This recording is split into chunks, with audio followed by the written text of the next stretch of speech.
Okay, this is David, who says, we have friends who do not celebrate Christmas because they say December 25th is really a pagan holiday. While I agree that Jesus may not have been born on December 25th, he certainly was born as described in the Bible. How do I respond to them? Well, in a sense, tell them they're right. You see, the winter solstice a couple of days later was the shortest day of the year, and the pagans had something called Saturnalia. And it was a time of lawlessness because all the laws were suspended. And people, a bunch of singers who actually wandered the streets naked singing. And then they had orgies, sexual orgies. It was a mass thing. Well, when the Catholic Church came along in Italy, the Romans and others didn't want to give up their holidays. So they said, okay, we'll Christianize it. And so they said, okay, we'll say the birth of Jesus was the 25th of December. And then there was a monk who began to add it up. You see, if you read in Luke, it says there's a census taken when Quirinius was governor and so forth and so on. And they could take those leaders and figure the exact time dating from the foundation of Rome. And that's when the dates were established. And so they get pretty close to the date.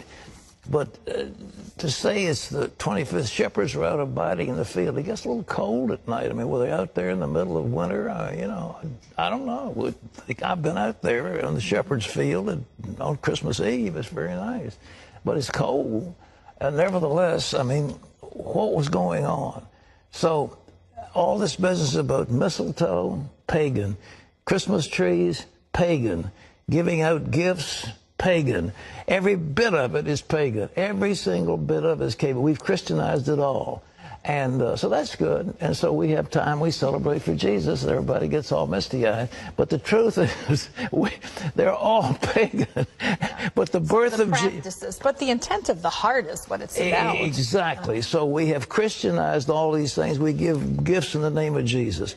We celebrate his birthday. And it's a nice thing. And so I'm very delighted. And I like Christmas. But I tell you, the best Christmas I ever spent in all of my life, my best Christmas, all of my life, was spent in Jerusalem when we had no Christmas ornaments, none of this stocking, none of this, all this stuff. But on Christmas Eve, we stood in Shepherd's Field and we sang, "O little town of Bethlehem, how still we see thee lie." And the next day we had a service, and on Christmas Day we baptized about 50-some people in the Jordan River. That was a wonderful Christmas. Amen. All right. Okay, thanks for those questions. I hope I didn't shock you. I'm not being irreverent, but it's the way it is. So when you putting your tree up? Huh? I've got, I finally got one of those fake trees, and it's beautiful. It's already pre-lit, and you just plug those little joints in, stick it up, and plug them in, and all of a sudden you've got a riot of light.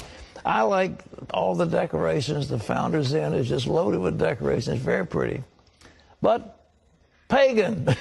But all to celebrate Jesus. Yeah, but Christianized pagan. All right.